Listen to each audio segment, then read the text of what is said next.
Hierdie is Landbouweekblad se weervernoot video vir Koue Boekeveld. In kort, humiditeit bereik hoogtepunte teen 100%. Swamdruk is hoog. Hier is die besonderhede. Sedert Januarie het ons 224 mm reën gehad, 157% meer as die 5-jaar gemiddelde. Teenoor verlede jaar het ons 211% meer reën gekry.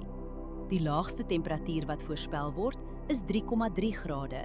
Die hoogste is 17,5 grade. Die grootste dag tot nagwisseling is sowat 13 grade, matig en binne normale grense. 47,4 mm reën word die week verwag. Trekkertoegang en bespuiting raak moeilik totdat lande weer opdroog. Die hele week is stil. Geen noemenswaardige wind daar nie. Wind bly deurgaans onder 15 km/h.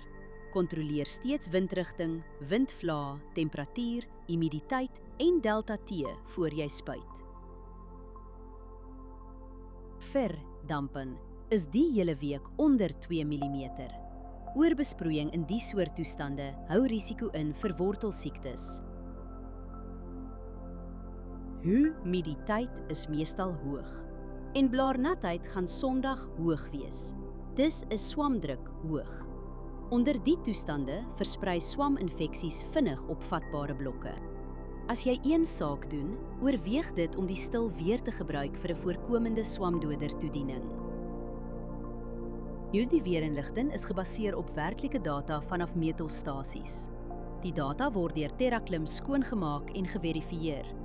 KI-interpretasies word deur grondwaarheidsdata onderlê, aangedryf deur Villa Crop Protection. Hierdie verslag is met die hulp van kunsmatige intelligensie gegenereer en is nie professionele advies nie. Gaan na weather.villacrop.co.za en kies die weerverslag vir jou streek.